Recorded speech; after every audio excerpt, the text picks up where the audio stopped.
පුතේ ඔක්කොම ආයුබෝවන්. ආයුබෝවන්.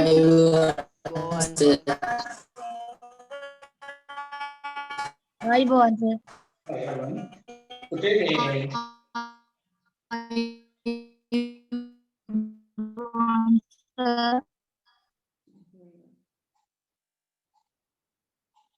පුතේ හරි නේද?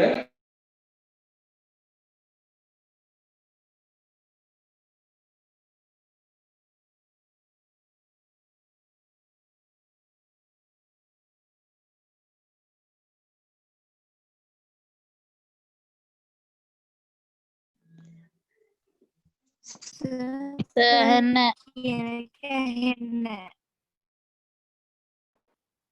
මියුට් කරලා තියෙන්න. දැන් හරිද? හරි සර්. එතකොට පුතේ ඒකට මේ සමාධියක වගේ මේ සිසුල ක්ලාස් එක වගේ මම මේ වෙනකම් පන්තිය කරා. නමුත් මේ ඔය ටීන් කැම්පස් එක ඊළඟට ශික්ෂා ක්ලාස් එක නේ ඊළඟට රම්බෑගේ 4 ක්ලාස් එක 4 කියලා මම කවුරු හරි ඉන්නවා කියලා. ඔව් සර්. ඔව් සර්. දැන් හොඳයි. තව මෙගවච්චි මම තාම පටන් ගත්තේ නැහැ. මෙගවච්චි මට පටන් ගන්න බැරි වුණා. පුතේ මෙගවච්චි කවුරු හරි ඉන්නවද? ඔව් සර්. පුතේ මේ දැන් 25 දවසේ ඉන්නේ සමුදා. ඔයගොල්ලෝ දන්නවා දැන් මේ එනකොට ප්‍රවෘත්ති වලට එහෙම නිවුස් එක දුන්නා 25 ඉඳලා ටියුෂන් පන්ති පටන් ගන්න අවසරය දෙනවා කියලා. ඒතකොට 25 ඉන්නේ සමුදා. මම සමුදා තමයි පන්ති වලට පටන් ගන්නෙ. ඒතකොට සමුදා මම මැදවච්චියෙන් තමයි පටන් ගන්නෙ. එතකොට මැදවච්චි ළමයින්ට පුතේ 2:00 ඉඳලා 4 වෙනකම් සමුදා පන්ති තියෙනවා. හරි නේද? ඒතකොට එතන ගැටලුවක් වෙන්නේ නැහැ. ඒ පුතේ මැදවච්චි ළමයින්ගේ මට පොඩි උදව්වක් ඕනේ. මැදවච්චි ළමයින්ට කොහොමත් මට කතා කරන්න අවස්ථාවක් ආවෙම නැහැ. ඉතින් කවුද තෝරගත්තේ නැත්තේ කියලා මම කිසිම දෙයක් දන්නේ නැහැ. ඒ නිසා පොඩ්ඩක් කොමර්ස් කරන අය ඉන්නවා නම් ඒගොල්ලන්ට මැසේජ් එකක් දෙන්න මේ සමුදා මම පන්ති පටන් ගන්නවා කියලා. ඊළඟට පුතේ අඟහරුවාදා ටීන් එකේ පන්ති පටන් ගන්නවා. මගේ ටීන් එකේ ඊට කලින් මේ ගවේෂී යාපනයේ හන්දියේ ගවේෂියකේ පන්තිය පටන් ගන්නවා අඟහරුවාදා 5 ඉඳලා 7 වෙනිදා. ඒ කියන්නේ සර් ඒ වෙලාව බෑනේ. ඈ ඒ වෙලාව සර් ගවේෂකයේ තියෙන වෙලාව බෑනේ.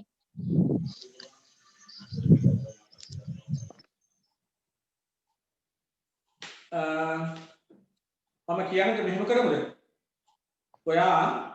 ඔයාලා මේ අඟහරුවාදා එක දවසක් මට එතෙන්ට එන්න. මට වෙලාව හදාගන්න. හා සර්. ඒ කියන්නේ 26 වෙනි අඟහරුවාදා එකම එක දවසක් පුතේ කට්ටියම එන්න. හැබැයි නෑවිත් ඉන්න එපා. නෑවිත් ඉඳලා මට එකපාරට කිව්වොත් සර් මට ඒ වෙලාව බෑ කියලා මම දන්නේ නැහැ එතකොට. ගවේෂියකේ පොඩි ප්‍රශ්නයක් තියෙනවා තමයි වෙලාව සම්බන්ධයෙන්. ඉතින් මට ඒක හදාගන්න නම් ඔයාලගේ උදව්ව ඕනේ. ඉතින් එදාට ඔයාලා එන්න එක දවසක්. පන්තියක් කට් වෙයි. කවන්න එක දවසක් ඉන්න. ඇවිල්ලා අපි ඒ දවස තුල හොඳට මේ කතා කරගමු මොකක්ද අපිට කරන්න පුළුවන් කියන එක. හරිද? එහෙනම් ගවේෂික අවුලක් නැහැ නේද එතකොට? නෑ සර්. ඔය ගවේෂකේ කීයටද? 5-7. ඒක තව ඕනනම් අඩු කරගන්න පුළුවන් 4:00ට ගන්න පුළුවන් ඒක 4:00 6 පාරක් ගන්න පුළුවන් මේක ගැටලුවක් නෑ හොඳේ හරි එතකොට ගවේෂක එහෙම යනවා ඊළඟට පුතේ එදාම අඟහරුවාදා 7-9 තීන් එකේ පන්තිය තියෙනවා එතකොට දැන් තීන් එකේ මම තාම ටීම් එකේ එක පන්තියක්වත් මම කරලා නැහැ මම දැකලාවත් නැහැ ළමයි ටික. අනිත් පන්තිවල එක දවසක් දෙකක් හරි මම ඒගොල්ලෝව දැකලා කතා බහ කරලා තියෙන්නේ. ටීම් එකේ ළමයි කිසිම කෙනෙක් මම තාම දැක්කේ නැහැ. ටීම් එකේ ගිය සැරේත් මම පටන් ගන්න ඔන්න මෙන්න කියලා කියනකොට සවුන්ඩ් ගැහුවා. නේද? ඒ නිසා මට ඒක කරගන්න බැරි වුණා. පුතේ මේ අඟහරුවාදා 5-7 ළමයි. sorry 7-9. ඒකට කැමැත්තෙන් ඉන්න ළමයි ඒ වෙලාවට එදාට අනිවාර්යයෙන්ම සහභාගී වෙන්න. හරිද? හැබැයි ඒ වෙලාවට එන්න බැහැ කියලා හිතන ළමයින්ට පුළුවන් රහස්වලින්දා 5-7 වෙලාවක් තියෙනවා. රහස්වෙන්ද 5 ඉඳලා 7 වෙනවා. මම ඒවයි කාලසටහන් ටික පුතේ මම දාලා තියෙනවා. ඔයාලගේ ගෲප් එකට මම දාලා තියෙන්නේ ඒවා. ඒ කාලසටහන් වලට අනුව ඔයාලා පන්තියට එන්න. පුතේ පැහැදිලිද?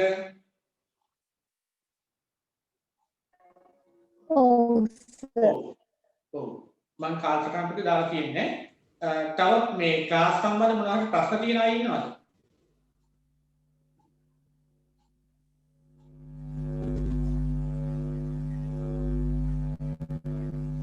එකකටවත් එන්න බැරි වුණා හරි ප්‍රශ්න තියෙන අය ඉන්නවද? එයාට සමහර කටට අර මැසේජ් වගේ කියලා තිබේක මම ඇහුවේ. නැද්ද? සර් ටියුට් ගද්දි සර් ටීන් එකට යන අය ටීන් එකෙන්ම ගන්න ඕනේ. තේරුණා පුතේ? ටියුට් ගද්දි ටීන් එකේ අය ටීන් එකෙන්ම ගන්න ඕනේ සර්. ඔව් එහෙම කරන්න.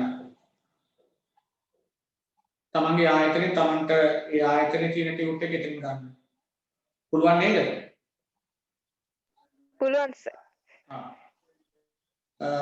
දැන් මම මේ අලුත් ටියුට් එක දෙවෙනි පාඩමට අදාළ ටියුට් එක මම මේ ටීම් එකට දුන්නා 6 එකට දුන්නා අනිත් ඒවාට මම ඒ ටික දීගෙන යනවා ඒක මෙහෙන් ගන්න. එතකොට පුතේ මේ පැහැදිලි කරගන්න ඕනේ 25 කියන්නේ සමුදා ඒ සමුදා දින සිට තමන්ගේ කාලසටහන් වලට අනුව තමන් පන්තියට එන්න. හරි නේද? මම ඒව වෙනස් වෙලා නැහැ. වෙනස් කරගන්න මම උත්සාහ කරන්නේ අර ගවේෂකයේ ළමයින්ගේ ප්‍රශ්නයක් තියෙනවා ඒගොල්ලන්ට එක දවසක්වත් බෑ මම කියන්නේ. නේද? හැබැයි පුතේ ඔය වෙනස් ඔය ඔන්ලයින් ඒවා මේ පොඩ්ඩක් මේ එතනදී වෙනස් කරගන්න පුළුවන් ඒ මොකද ඔන්ලයින් ක්‍රමය දැන් නැති වෙනවා ඊළඟට. හරි කොහොමද ඔයාලා අඟහරුවාදා ඒ කට්ටිය අනිවාර්යයෙන්ම ඉන්න බලන්න. ඇවිල්ලා ඊට පස්සේ අපි කතා කරගමු මොකක්ද අපිට කරන්න පුළුවන් හොඳම දේ කියන එක. නැත්තම් මට අවුලක් වෙනවා නේද? දැන් ඔයගොල්ලෝ එතන කාලසටහනක් වෙනස් කරනවා නම් මම තව පන්තියක කාලසටහනක් එතනින් ටයිම් කරන්න ඕනේ. ඒකට ඒක ලොකු අවුලක් එනවා. ඉතින් ඒක මොකක් හරි කරන්න පුළුවන් ඔයාලා එනවා නම් ඉතින්. ඒ නිසා අනිවාර්යයෙන්ම එන්න බලන්න. තව ඔයගොල්ලෝ පුතේ මේ ඊළඟ කාරණය දැන් ඔය ඉන්න කට්ටියම පුතේ මේ මම හැංගිලක්වත් තාම එහෙම දෙන්නේ නැතුව ඔයගොල්ලෝ ඔය දැන හඳුනුකම් මතනේ ඔය පන්තියට ජොයින් වෙලා තියෙන්නේ. නමුත් ඔයාලගේ මේ වෙනකොට ඔයාලා දන්නවා ඔයාලගේ පාසලේ ඔයාලා ඉගෙන ගන්න පාසලේ කොමර්ස් කරන ඕනතරම් ළමයි ඉන්නවා තාම ඒගොල්ලෝ පන්තිට එකතු වෙලා නැහැ. ඉතින් මට ඔයාලගේ මේ උදව්වත් ඕනේ ඒගොල්ලෝම පොඩ්ඩක් තමන්ගේ යාළුවනේ දැනුවත් කිරීමක් කරලා මුලින් ඉඳලා පන්තියට සහභාගී කරව ගන්න බලන්න. මට මේ ඊයව මට හම් වෙන්නේ නැති හින්දා. හරි නේද? ඒ උදව්වත් මට කරලා දෙන්න. මොකද නැත්තම් අර පාඩම් එහාට මෙහාට ගියාට පස්සේ ඒගොල්ලෝ අලුතෙන් එන්න ගත්තාම මට අමාරුයි ආපහු පාඩම් මුලින්දම කරලා දෙන්න ඉතින්. ඒතර මම කරන්න ඕනේ නවත්තන තැනින් කරගෙන යන එක. ඒ නිසා මේ ඔයාලට පුළුවන් නම් ඒ අයව එදාට කොහොම හරි පන්ති වලට සම්බන්ධ කරලා දෙන්න. එතකොට ඒගොල්ලොන්ට ලේසි මටත් ලේසි ඒ වැටි කරගෙන යන්න. එන ඔන්න පන්තිය ආරම්භ කිරීම පිළිබඳව ආරම්භ වෙන ආකාරය පිළිබඳව ඕගොල්ලෝ දැන් දැනුවත් කරලා තියෙන්නේ. මොනවා හරි ගැටලුවක් තියෙනවා නම් පන්ති සම්බන්ධයෙන් අර ගවේෂක හැර වෙන අයට ප්‍රශ්නයක් තියෙනවා නම් මට පොඩ්ඩක් කියන්න. සර් මැදවාචිය ළමයි ටියුට් ගන්න කොහෙන්ද? පුතේ රම්බෑවේ කට්ටියට පුතේ වාගේ ටියුට් එකක් නැහැ නේද? ඈ මම මැදවාචිය මම ටියුට් එකක් ගත්තේ නැහැ තාම. මාරක් මේක.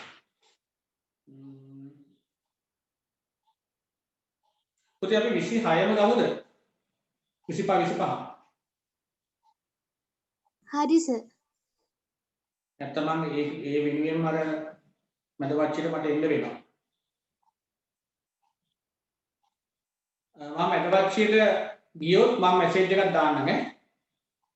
ටියුට් දුන්නා මම මැසේජ් එකක් ඔයා මේකට දාන්න මැදවච්චියට දුන්නා කියලා මැසේජ් එකක් එවන්නම් ඔයාලට. ඒකට ගැටලුවක් නැහැ. හරි සර්. ටියුට් එක අපි 25 ගමු. 25 කොහොමද කරන්නේ? මැදවච්චිය කට්ටිය මට උදව් කරන්නේ ඉස්කෝලේ. එතකොට පුතේ අනිත් අයට එතන ගැටලුවක් නැහැ ටීම් එකට ඔන්න ගැටලුවක් නැහැ පුතේ ටීම් එකට එන අය පුතේ අනිත් එක තමයි මේ ඔයා දන්නවා දැන් මේ අපිට මේ chance එක දුන්නේ උපරිම පන්තියකට දාන්න පුළුවන් 100යි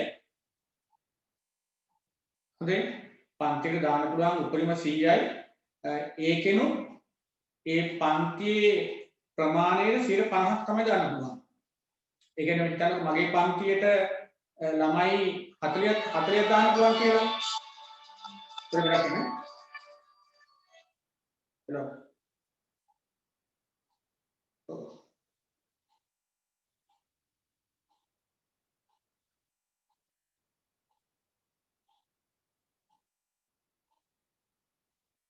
නෑ ජනවාරි මාසේ. ඔව් අලුත් එක හරියට මේ තරණය කරන්නේ.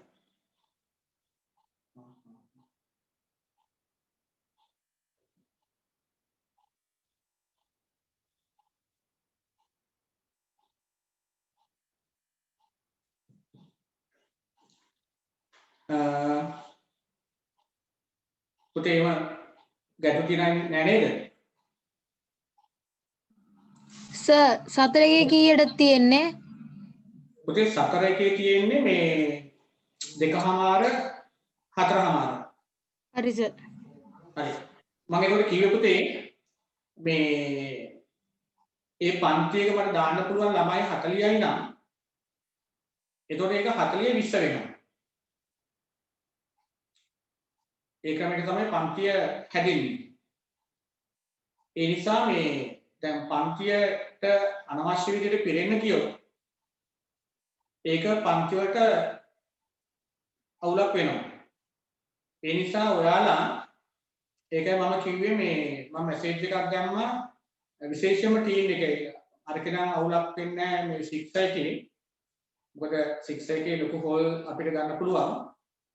ටීම් එකේ අපේ පන්ති කාමරවල යම් සීමාවකට යටත් වෙන්න වෙනවා. ඒ නිසායි මම කිව්වේ අඟහරුවාදා ළමයි ඉන්නවා නම් අඟහරුවාදා ඒගොල්ලෝ මේ ටීම් එකට ගිහින් නම දෙන්න කියලා. එතකොට මේ ප්‍රමාණයට අපිට හදා ගන්න පුළුවන්. ඒක බැලන්ස් කරගන්න බැරි වෙන එකක් නැහැ. පුළුවන් නම් ඒ වැඩේත් කරන්න තමන්ගේ යාළුවන්ටත් කියන්න පුතේ දැන් අය අවශ්‍ය ප්‍රමාණය ඉක්මවා ගියොත් ඉතින් අපිට මේ මට සිද්ධ වෙනවා ඒගොල්ලෝ පොඩ්ඩක් අයින් කරන්න. මොකද ආරක්ෂාව කියන එක මගෙන් වෙන්නත් ඕන ඔයාගෙන් වෙන්නත් ඕනේ. නේද? කිසිම ප්‍රශ්නයක් ඇති නොවෙන්න ඕනේ පන්ති කාමරය තුල. ඒ නිසා මේ පන්තියට පැමිණීමේදී ඔයා එක ඒ නම දීලා තිබ්බේ නැති වුණොත් ඉතින් මමත් අපහසුතාවයටපත් වෙනවා. එතකොට ඒ ගන්න මදි වෙයිද කියන එක මම දන්නේ නැහැනේ. මට තාම අදහසක් නැහැ ටීම් එකේ කොච්චරක ප්‍රමාණයක් ළමයි ඉන්නවද කියලා. ඒක අඩුවෙන් ඉන්නවද වැඩියෙන් ඉන්නවද කියන එක මම තාම දන්නේ නැහැ.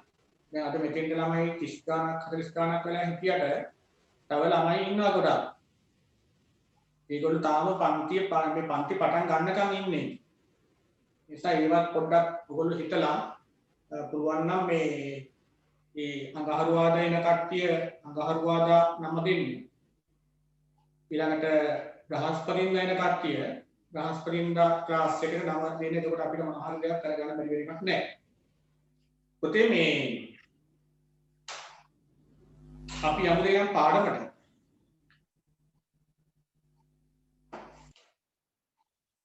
පුතේ අර වැදවච්චි දුව මේ දැනට ඔහොම ලියා ගන්න මම පන්තියට ආවට පස්සේ ඒ අඩුපාඩු ටික පන්තියේ හදලා දෙන්නම් ඈ ගැටලුවක් කරගන්න එපා දැනට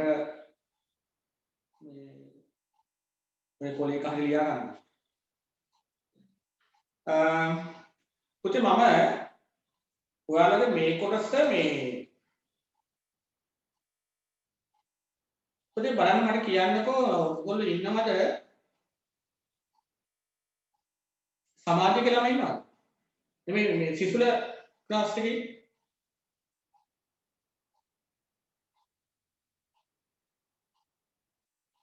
නැද්ද නැත්නම් කමන්නේ මොකද සිසුල ළමයිට මම මේ පාඩම කරා පුතේ ඔයාලා මේ මම මේ පොදු තැනකින් ගන්න නේ පොද එක එක පන්ති වල එක එක තැන් වලින් ඉන්න නිසා මම පාඩම පටන් ගන්නවා නිෂ්පාදන සාධක කියන එක. පුතේ අනිත් ඒවායේ අඩුපාඩු තියෙනවා නම් මම පන්තියට ඇවිල්ලා ඒ අඩුපාඩු තියෙන තැන් වලින් මම ඒ ටික හදලා දෙන්නම්. පළවෙනි මේ ව්‍යාපාරයෙන් එහෙම ගැටලුවක් නැහැ. දැනට මේ මම දන්නේ නැහැ මේ ඔයගොල්ලෝ ඉන්න විදිය ගත්තාම මම දන්නේ නැහැ ඔයගොල්ලෝ කොතන ඉන්නවද කියලා. සමහර කට්ටිය අවශ්‍යතාව සහ උමන අතර ඉන්නවා. සමහර කට්ටිය නිෂ්පාදන සාධක අයින් කරලා ඉන්න සමහර කට්ටිය අන්තිම පාඩමේ ඉන්නවා. ඒ වගේ පන්ති වල වෙනස්කම් තියෙන නිසා මම හැමෝටම පොදු තැනකින් පටන් ගන්න නිෂ්පාදන සාධක කියන එක ගන්න. හරිද? දැනට අපි නෝට් එක අපි ලියාගෙන මේ විදිහට ඉස්සරහට යමු. මම ලබන සතියේ ඔයගොල්ලෝ මේ වෙලාවට පන්ති කරනවා. හරි? ඒ කරාට පස්සේ ආපහු සවුන්දා ඉන්නේ 25ට කරනවා. 24 ඉඳලා පන්තිය කරනවා මේ විදිහටම.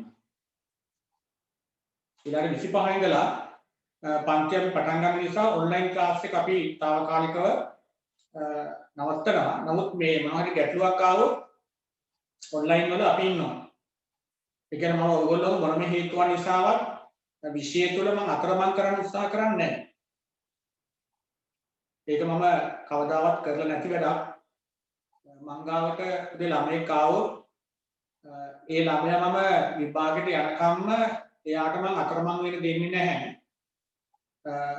එයාට අවශ්‍ය හැම දැනුමක්ම මම අරගෙන දෙනවා. මම සමන් දන්නවා මම මේ කාලය තුල මම සමහරක් අවස්ථාවලදී දුර්වල ළමයින්ගේ ගෙවල් වලට මම කතා කරලා මම ඒගොල්ලොන්ට මේ වෙනම පන්ති කරා. 11 අවසරයි. ඉතින් මම එහෙම කරනවා. මොකද ප්‍රතිඵලය එනකොට ඒ ප්‍රතිඵලය මොකක් වුණත් මට වැදගත් නෑනේ. මට වැදගත් වෙන්නේ අලුත් ළමයි ටික විතරයි කියන එක මගේ එහෙම එකක් නෑ. මම ඇත්තටම මුල් තැන දෙන්නේ පුතේ මේ පරණ 11ට. ඉතින් පරණ 11ට මම මුල් තැන දෙන්න ඕනේ. නැත්නම් ඒගොල්ලෝ පවුනේ. ඒගොල්ලොන්ට අඩුපාඩුවක් තියෙන බෑ පොඩ්ඩක් වань. ඉතින් පන්ති පටන් ගත්තට පස්සේ මම ඒගොල්ලන්ට උදේවරුව එන්න කියලා ඒගොල්ලොන්ගේ අඩුපාඩු ටික හදලා දෙනවා. ඔයගොල්ලෝ එහෙමම තමයි. පුතේ ඔයගොල්ලෝගේ දැන් ඒ ළමයි ඉන්න සමහර ළමයි ඉන්නවා දැන් ඒගොල්ලෝ දැන් තමයි අවශ්‍යතාවය කියලා කියන්නේ. ඒගොල්ලෝ කොච්චර කිව්වත් මුලින් ඒ අවශ්‍යතාවය තිබිලා නැහැ. එතකොට දැන් මට සිද්ධ වෙනවා ඒවා පරණ කතා පැත්තකින් කියලා. එයා මේ අඩු ගානේ ඒකකට යට යන්න බැරි කමක් තියෙනවා නම් B එකට හරි උඩින්ම අරන් දෙන්න. ඉතින් මම ඒ තැන් වල ඉන්නවා. ඉතින් ඔයාලා කරන්න ඕනේ පුතේ මොනම හේතුවක් නිසා මේක ඔයගොල්ලන්ට ඔයගොල්ලන්ට අලුත් විෂයක්. හරි. අනිත් එක මේක ඉස්කෝලෙන් ආවරණය වෙන්නේ බොහෝ විට. ඒ ආවරණය වෙන්නේ නැත්තේ ගුරුවරුන්ට තියෙන පාසලේ තියෙන වෙන බාහිර කටයුතු අනම්මනම් ඒවත් එක්ක ඒගොල්ලොන්ට ප්‍රශ්න එනවා. නමුත් එහෙමයි කියලා මම ඔයගොල්ලන්ට එහෙම ප්‍රශ්නයක් ඇති වෙන්න දෙන්නේ නැහැ. මොකද මෙච්චර කාලයක් මගේ මංගාවේ හිටපු ළමයි ඒ සාමාර්ථ B සාමාර්ථ වලින් හොඳටම ඉහළට ගියා නම් ඔයාලගේ මම ඒක බලාපොරොත්තු වෙනවා. ඒ නිසා මේ මට ඔයාගෙන් වෙන්න ඕන එකම එක දෙයයි ඒ තමයි පුතේ ඔයා පන්ති පටන් ගත්තට පස්සේ පන්තියේ පැමිණීම 100%ක් කියන්නේ. අනිත් ඒවා ගැන කිසිම දෙයක් ගැන හිතන්න එපා. හරිද? ඔයාලට පුළුවන්ද බැරිද? ඔයාලට ගණන් පුළුවන්ද? ගණන් වලට ඔයා අදක්ෂද? ඒක මට අදාළ නැති කාරණා. එහෙම බැලුවොත් ඉතින් මම ගණන් දන්නෙත් නෙවෙයි. නේද? ඒ නිසා ඔයාට ගණිතයේදී ඔයාට ඕන කරන්නේ ඔයාට එකතු කරන්නයි අඩු කරන්නයි විතරක් පුළුවන් නම් ඔයාට මේ මූලධර්ම ටික පුළුවන් නම් මට ඒ ගිණුම් කරන එක හොඳටම ඇති.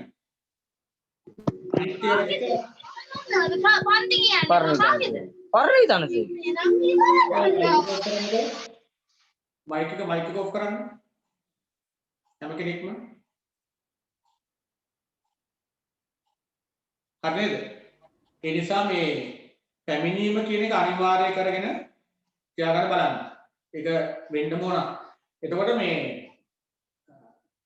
ඔයාලා ඔන්න සමුදේ ඉඳලා මම කාලසටහන් ස්ථිර කාලසටහන් එකක් මම දාලා ඇති.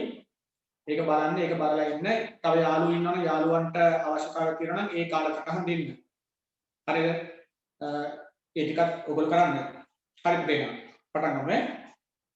පුතේ මේ නිෂ්පාදන සාධක ගැන කතා කරමු.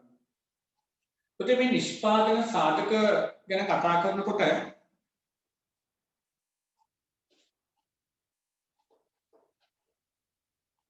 නිෂ්පාදන සාධක ගැන කතා කරනකොට පොඩ්ඩක් අපි ඉස්සෙල්ලාම නිෂ්පාදනය ගැන කතා කරලිමුද? මොකද්ද මේ නිෂ්පාදනය කියන්නේ?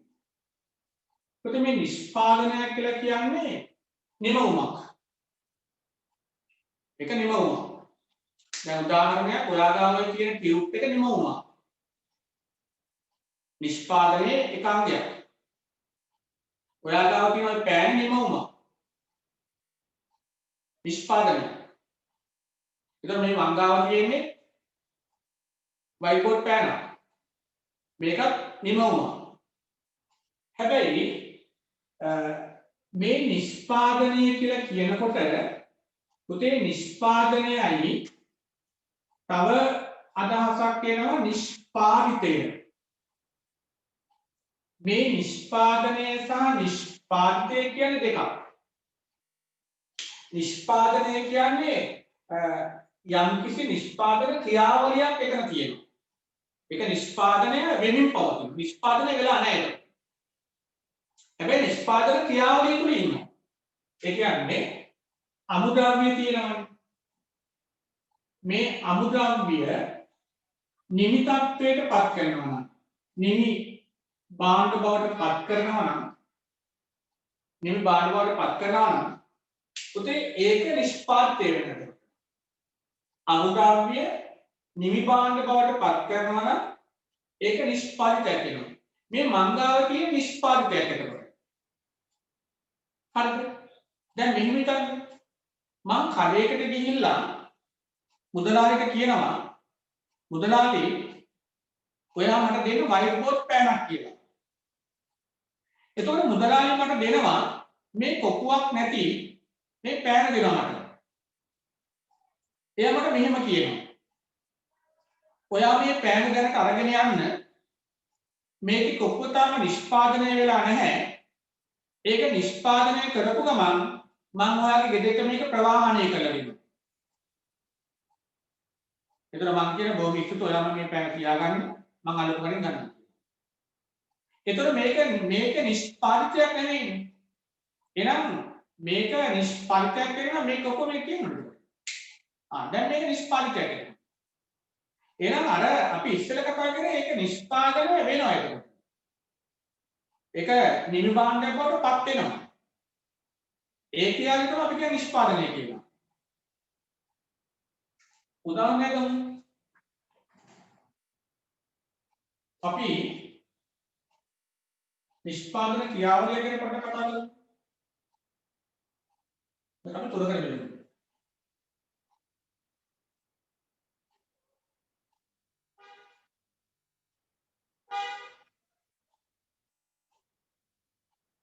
මෙතන තියෙනවා ඉදවුම්. ඉදවුමක් තියෙනවා. ක්‍රියාවලියක් තියෙනවා. පස්සේ නිමවුමක් තියෙනවා.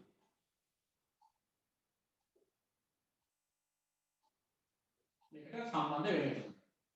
පුතේ අපි මේ නිෂ්පාදනය ගැන කතා කරමු.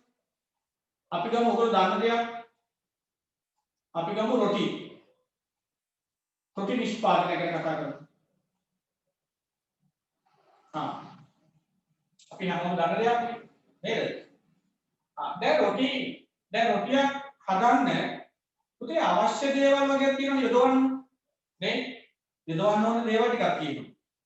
මොනවද කරන්නේ? ඔයා කියයි පිටි කියලා. පිටි කියන්නේ එතකොට ඇන්කර්ද? නෑනේ. පාන් පිටි. පාන් පිටි ඕනේ. නේද? තව මොනවද කරන්නේ? වතුරනේ. පොල් වතුර ස්වල්පයක් අන්න තව පොල් ඕනේ. පොල් ගෙඩියක් ඕනේද? නෑ නේද? පොල් ස්වල්පයක් නේ. අවශ්‍ය ප්‍රමාණයට. නේද? අවශ්‍ය ප්‍රමාණයට පොල් ඕනේ. තව අයවත් කියන බලන්න. ලුණු සුවල්පයක්.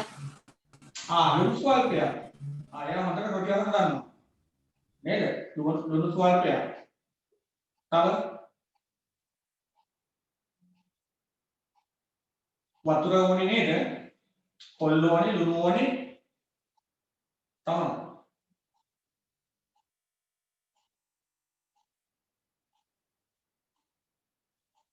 ඒක මේ තුනී කරන්න මොකද ඕනේ නැද්ද? අපි කෙසෙල් කොලයක් ගමු නේ. කෙසෙල් කොලයක් කපාගෙන ආපුවම මේක කවන්න ඕනේ නේද? ඊට පස්සේ අපිට මේ තව ඕන වෙන්නේ නැද්ද පොල් තෙල් ස්වල්පයක් නේ? ඊළඟට කැටියක් එපාද? මොකද අල්ලමක තියලා කරන්නේ නේද? කැටියක් ඕනේ. පුතේ මේ ඈ මොකද? ගින්දර ඔය ගුණනේ මේ කරන්නේ නේද? ගින්දරක් ඕනේද? නමුත් ගින්දර කියන එක අපි මෙතනදී මේ ඉදොමක් එක සලකන්නේ නැහැ. ඒක උදා කරන දෙයක් නමුත් ඒකට අවශ්‍ය කරන දේවල් ටිකක් කියනවා. මෙතන අවශ්‍ය දේවල්. එතකොට අපි ක්‍රියාවලිය කියලා කියන්නේ මොකද්ද? හරි පාන් පිටි ඇනීම.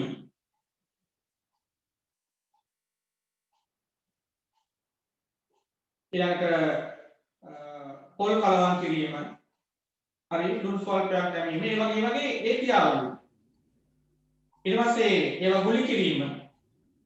ඊළඟට තැටිය මත තැබීම. නේ? තැටි කියන එක ගින්දරේ. ගින්දර වල. ඊට පස්සේ අවසාන නිමවුමක් හැදෙනවා. කොටි අපි ඒකට කියනවා රොටිය කියලා. එතකොට මේක නිමවුමක් මේ තියෙන්නේ. එතකොට මේක දැන් මේ තියෙන නිෂ්පාදන ක්‍රියාවලිය මේ තියෙන්නේ. හැබැයි මේ නිෂ්පාදන ක්‍රියාවලියෙන් අවසාන නිමවුමක් ආවා. රොටිය කියලා. අපි ඒකට කියන්නේ පුතේ නිෂ්පාදකයක් කියලා එතකොට. අර නිෂ්පාදනය කියන එක නිෂ්පාදිතය කියන එකයි අතර වෙනසක් තියෙනවා. නේද? දැන් හිතන්නකෝ කර්මාන්තශාලාවක් හදනවා බෝනික්කෝ. බෝනික්කේ හදනවා. බෝනික්කේ බෝනික්කෝ. දැසනේ දවල් කල්පනා කරන්නේ සර් කොහොමද මෙච්චර ලස්සන බෝනික් හදන්නේ නේද? ඒ මගේ කියන්නේ මම චිත්‍රය හදනවා. ඉතින් ලස්සන නේද? හරි ගන්න. පුතේ එතකොට මේක නිෂ්පාදකය මේ කියනවා. හරි? දැන් අපි හිතමු මේ බෝනික්කෝ කර්මාන්තශාලාවේ අද දවස අවසාන වෙනකොට නේද? ඒ සමාජ සේවක දැන් ගෙදර යන්න එපායි. ඒගොල්ලෝගේ වැඩමුළුවේ 6ට ඉවරයි නම් 6ට ගෙදර යන්න ඕනේ. දැන් 6ට ගෙදර යනකොට අවස්ථාව වෙනකොට සමහර කට්ටිය මේ බෝනික්කගේ ඇහැ නිෂ්පාදනය කරලා තියෙනවා. ඇස්ටික. කට නිෂ්පාදනය කරලා තියෙනවා. නහය නිෂ්පාදනය කරලා තියෙනවා. බෙල්ල නේ බඩ කොටස අත්පා ඒවා නේ කකුල් නේ ඒවා නිෂ්පාදනය කරනවා. පුතේ එතකොට මේ අමුද්‍රව්‍ය නෙමෙයි මේ ඉදොම් කියන අමුද්‍රව්‍ය මේ දොරටි. ඒ වගේ මේ අමුද්‍රව්‍ය නිෂ්පාදන ක්‍රියාවලියට මේගොල්ලෝ හසු කරගෙන තියෙනවා. ඒ නිෂ්පාදන ක්‍රියාවලිය හසු කරගත්තට පස්සේ හැබැයි ඒ නිමවම අවසාන වෙලා නැහැ. අවසාන වෙලා නැහැ. අමුද්‍රව්‍ය නිෂ්පාදන ක්‍රියාවලියට හසු කරගෙන තියෙනවා. හැබැයි ඒ නිෂ්පාදනය අවසන් කරලා නැහැ. අපි ඒවට කියනවා නොනිමි කියලා. නිෂ්පාදනය තවත් පැත්තක් නොනිමි. එහෙනම් අමුද්‍රව්‍ය ඕනේ. අමුද්‍රව්‍ය තියෙනවා. නේ? මේක අමුද්‍රව්‍ය අරන් තියෙනවා. ඊළඟට නොනිමි කියලා තෝගයක් ආයෙ අපි දකිනවා නොනිමි කියලා. නිෂ්පාදනය අවසන් කරලා නැහැ. සමහර කියලා කියනවා නිෂ්පාදනය කරලා තියෙනවා නිමි පාන. එතකොට මේවා නොනිමි තත්ත්වයක තියෙන්නේ. ඔයගොල්ලෝ දැකලා තියෙනවද? පොසොන් එක දවස්වල වෙලෙන්දෝ කෑ ගහනවා. බෝඩික්ක වෙලෙන්දී කෑ ගහනවා. ඔළුවක් ලාභයි, කකුලක් ලාභයි, බෙල්ලක් ලාභයි, ඇහක් ලාභයි, නහයක් ලාභයි කියලා. එහෙම කෑ ගහනවා. පොඩි එකේ කනවා. තාත්තා මට බෙල්ලක් කරන් දෙන්න. නේ? එහෙම පුතේ මේ බෝනික්කගේ අංගෝපාංග ඉල්ලලා ළමයාට කිසිවක් නැහැ. ළමයි අරන්නේ බෝනික්කෙක් කියලා. බෝනික්ක වගේ. ඒතකොට මේ නිමි භාණ්ඩය තමයි වටිනාකමක් එකතු වෙන්නේ. මේවට වටිනාකමක් දෙන්න පුළුවන් කමක් නැහැ කියන එකයි කියන්නේ. හරි. එහෙනම් මෙන්න මේ භාණ්ඩ පුතේ නිෂ්පාදනය වෙන්න ඕනේ. ඒක නිෂ්පාදකයක් වෙන්න නිෂ්පාදනය වෙන්න ඕනේ. එහෙම නිෂ්පාදනය කරන්න ඕන කරන සාධක තියෙනවා. ඒ නිෂ්පාදනය කරන්න ව්‍යාපාරයකට අත්‍යවශ්‍ය සාධක කීපයක් තියෙනවා. අන්නේ සාධක ගැන තමයි අපි මේ කතා කරන්න යන්නේ. එහෙනම් අපි ඉස්සෙල්ලා ගැන කතා කරමු. නිෂ්පාදන සාධක ලියන්න මෙහෙම. භාණ්ඩ හා සේවා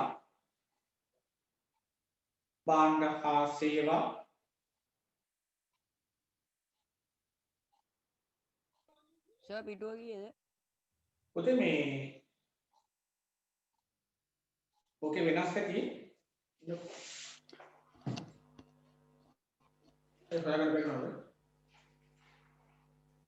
සර් කීවෙනි පිටුවද යන්න මට ගිය සතියේ ක්ලාස් එකට ඉන්න බැරි වුණා.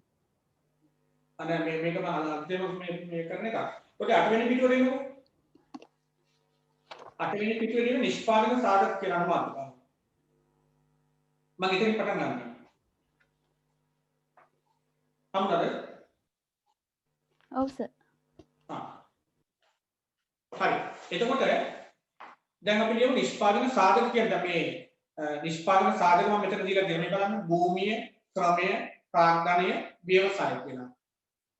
අපි දැන් මේ නිෂ්පාදන සාධක ගැන අපි ඉස්සෙල්ලාම කතා කරමු නිෂ්පාදන සාධකයක් කියන්නේ මොකක්ද කියලා. ඊට පස්සේ අපි ඒ නිෂ්පාදන සාධක ගැන වෙනම ඒ නිෂ්පාදන පොතේ මේ මයික් එක නම ඔෆ් කරන්න කරු ඒ නිෂ්පාදන සාධක ගැන අපි වෙනම කතා කරමු. ඊට පස්සේ අපි මම වෙනම බහුවර්ණ ප්‍රශ්න 25ක් විතර වගේ දීලා තියෙනවා. අපි ඒවට යමු. පොඩ බලමු අපිට ඒ හරියට යන්න පුළුවන්ද කියලා. හරිනේ? එදික කරන්න පුළුවන්ද කියලා. හරි. පොතේ මේ මම කිව්වේ නිෂ්පාදන සාධක කියලා කියන්නේ මොනවද? භූමිය, ශ්‍රමය, ප්‍රාග්ධනය, ව්‍යවසාය කියලා සාධක හතරක් තියෙනවා. මොකද සාධක හතර? භූමිය, ශ්‍රමය, ප්‍රාග්ධනය, ව්‍යවසාය. මොකද්ද? භූමිය, ශ්‍රමය, ප්‍රාග්ධනය, ව්‍යවසාය. කියන්න නැතුව පොත බලන්න නැතුව පොඩ්ඩක් බලන්න මතකයක් ගන්න පුළුවන්ද කියලා භූමිය ශ්‍රමය, ව්‍යවසාය,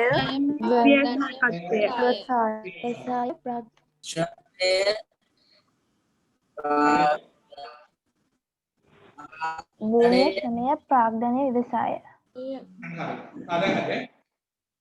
එහෙනම් අපි ඉස්සෙල්ලා බලමු මේ නිෂ්පාදන සාධක කියන්නේ මොනවද කියලා මම මේවා ඔක්කොම පුතේ මේ පන්තියේදී නැවත කටපාඩම් කරනවා මම ආපු ගමන් ඉස්සෙල්ලාම බලන්නේ මේ පහුගිය පාඩම් වල ඕගොල්ලෝගේ මතකයේ තියෙනවද කියලා මම ඒකට ප්‍රශ්න අහනවා මේක මතකයේ තියෙනවා නම් පුතේ ඔයාලට කිසි දෙයකට ඔයා බය වෙන්න එපා කොමර්ස් වලට ඒ සාමාර්ථය කියන එක මම අරන් දෙන්න ඕනේ නැහැ ඒකට ඒ සාමාර්ථය කියන එක ඔයා අනිවාර්යයෙන්ම ගන්න ඕනේ අනේ ඒ සාමාර්ථය වෙන විෂයන් වල ඒ ගුරුවරු කියනවානේ දැන් මම ඔයාලට ඒක කරන් දෙන්නම් නමුත් මම එහෙම කියන්නේ නැහැ මම ඔයාලට කියන්නේ නැහැ ඒ සාමාර්ථය කරන් දෙනවා කියලා මොකද ඔයාලට ඒ සාමාර්ථය ගන්න පුළුවන් ඔයාලා මේවා පාඩම් නම් ඒ සාමාර්ථය කියන එක හරිම ලේසියෙන් ඔයාලට හදා ගන්න පුළුවන් එකක් කොමර්ස් කියන්නේ නම් එහෙම ලේසි විෂයක් බලමු ඔයාලා ලියා ගන්න භාණ්ඩ හා සේවා භාණ්ඩ හා සේවා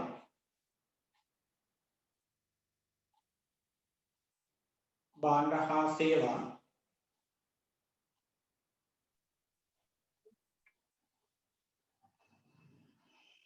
නිෂ්පාදනය කිරීම සඳහා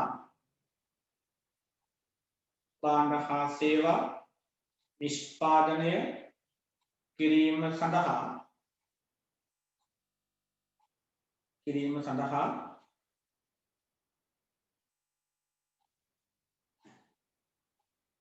නිෂ්පාදනය කිරීම සඳහා ව්‍යාපාර වලට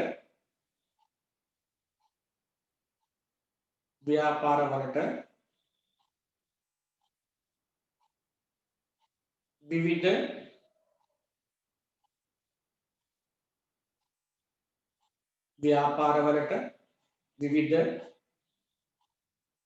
සම්පත්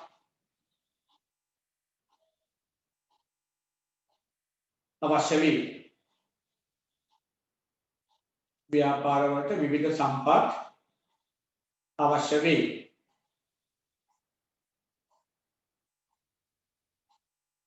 මෙසේ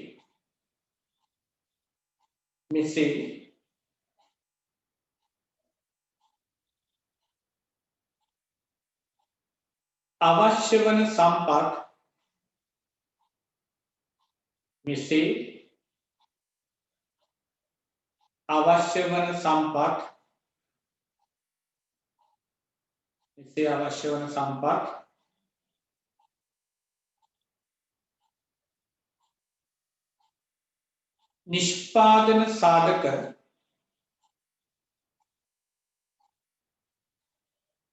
නිෂ්පාදන සාධක ලෙස මෙසේ අවශ්‍ය වන සම්පත් නිෂ්පාදන සාධක ලෙස හැඳින්වේ.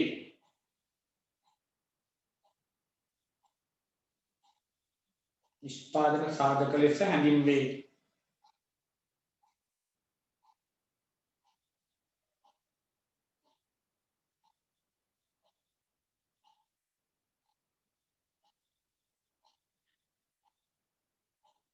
උදාහරණ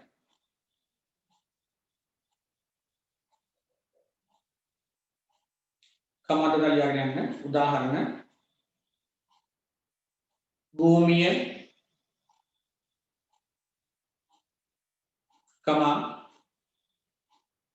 ශ්‍රමය භූමිය ශ්‍රමය කමාව ප්‍රාග්ධනය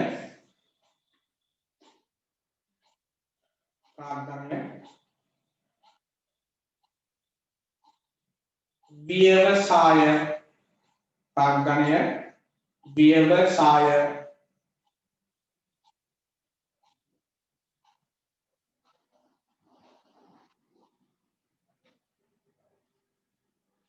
व्यवसाय පුතේ ඔයාගෙන් පළවෙනි වාරේ පේපර් එකේ අහයි නිෂ්පාදන සාධක හඳුන්වන්න කියලා. මම ඔයගොල්ලන්ට මේ පාඩම් තුන ඉවර වෙච්ච ගමන් පළවෙනි වාරයට අදාළ ප්‍රශ්න පත්‍ර ටික මම දෙන්නම්. පළාත් මට්ටමේ ප්‍රශ්න පත්‍රය. එතකොට ඔයගොල්ලන්ට බලන්න පුළුවන් මේ කොහොමද මේ ප්‍රශ්න අහන්නේ කියන එක. එතකොට මම දැන් එක ප්‍රශ්න පත්‍රයක අහලා තියෙනවා නිෂ්පාදන සාධක හඳුන්වන්න කියලා. පුතේ මේ නිෂ්පාදන සාධක හඳුන්වන්න කියලා කියනකොට අනිවාර්යෙන් මතක ඇතුව උදාහරණයක් ලියන්න. භූමිය, ශ්‍රමය, ප්‍රාග්ධනය, ව්‍යවසාය කියන උදාහරණ ලියන්න. එතකොට ඒ උත්තරේට කාටවත් මොකුත් කියන්න බෑ. වැරදි ලකුණු දාන්න බෑ. අඩුපාඩුවක් කොහෙත්ම නැහැ. අනේද? අපි හැමදෙස්සෙම දෙයක් හඳුන්වන්න කියනකොට ඒකට උදාහරණ දෙන්න උදාහරණ පෙන්නන්න. දැන් අවශ්‍යතා කියනකොට ඔයා අවශ්‍යතා නිර්වචනය කරලා ඒකට උදාහරණයක් කියන්නේ. එහෙම තමයි ඒක උත්තර ලියන ක්‍රමය. දැන් බලන්න මොකද නිෂ්පාදන සාධක කියන්නේ? භාණ්ඩ හා සේවා නිෂ්පාදනය කිරීම සඳහා ව්‍යාපාර වලට විවිධ සම්පත් අවශ්‍ය වේ. භාණ්ඩ හා සේවා නිෂ්පාදනය කිරීම සඳහා ව්‍යාපාර වලට විවිධ සම්පත් අවශ්‍ය වෙනවා. භාණ්ඩ නිෂ්පාදනය කරන නොයෙකුත් ආකාර සම්පත් අවශ්‍ය වෙනවා. මෙසේ අවශ්‍ය වන සම්පත් නිෂ්පාදන සාධක ලෙස හැඳින්වේ. උදාහරණ භූමිය, ශ්‍රමය, ප්‍රාග්ධනය, ව්‍යවසාය. අප බලමු නිෂ්පාදන සාධකය කියන්නේ මොකක්ද කියලා. භාණ්ඩ හා සේවා නිෂ්පාදනය කිරීම සඳහා භාණ්ඩ හා සේවා නිෂ්පාදනය කිරීම සඳහා ව්‍යාපාර වලට විවිධ සම්පත් අවශ්‍ය වේ. මෙසේ අවශ්‍ය වන සම්පත් නිෂ්පාදන සාධක ලෙස හැඳින්වේ. මෙසේ අවශ්‍ය වන සම්පත් නිෂ්පාදන සාධක ලෙස හැඳින්වේ. උදාහරණ භූමිය, ශ්‍රමය, ප්‍රාග්ධනය, ව්‍යවසාය. හරි. ඔන්න දැන් ඔයාලට ඒක මතක තියෙන්න ඕනේ. ඔයාලට පුළුවන් ඔය අම්මා ළඟ ඇතිනේ නේද? පන්ති උනාට පස්සේ පොඩක් පාඩම් කරලා අම්මට කියන්න අම්මේ ප්‍රශ්න අහන්න කියලා. ඉතින් අම්මා ඒතර ඔයා උත්තර දෙන්න. පොඩ කටපාඩමින් තියාගන්න බලන්න. ඊට පස්සේ ඔන්න අපි නිෂ්පාදන සාධක හතරක් ගැන කතා කරා. කොහොමද අපි දැන් භූමිය අපි ඒක ලියාගෙන කතා කරමු.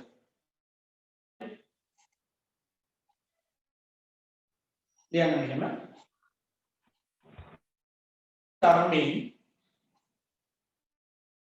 ධර්මයෙන් ලැබී ඇති ස්වභාව ධර්මයෙන් ලැබී ඇති සියලු සම්පත් ස්වභාව ධර්මයෙන්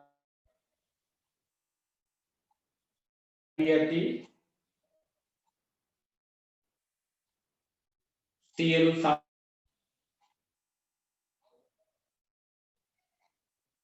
භූමිය ලෙස හැඳින්වේ.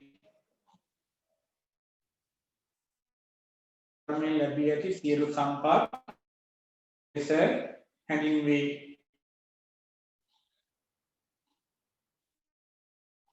මේක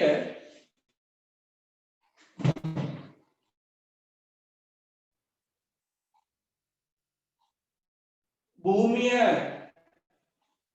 මතු පිට මෙන්ම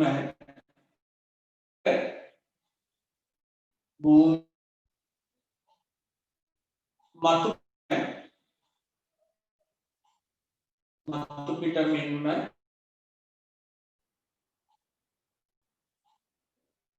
මතු පිට මෙන්ම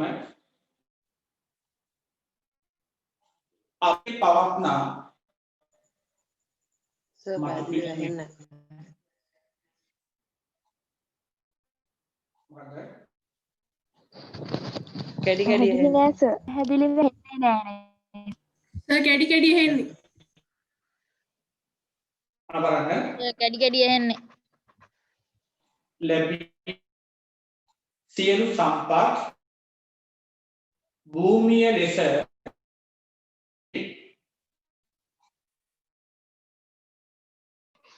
ඇහෙන්නේ නැහැ. සර් කැඩි කැඩි ඇහෙන්නේ සර් කැඩි කැඩි ඇහෙන්නේ. කැඩි කැඩි ඇහෙනවා. ඔව් සර්. ඔව් සර් කොහොම කැඩි කැඩි ඇහෙන්නේ. ඔව් සර්. කියපු එකක්වත් තේරුන්නේ ආයි මුලින් ඉඳලා කියන්න දැන් හරි. සර්.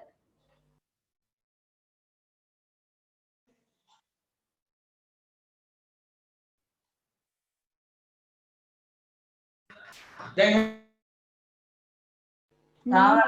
තාම නෑ. දැන් එන්නේ නෑ සර්. නෑ සර් තාම නෑ නෑ සර් තාම නෑ. නෑ සර්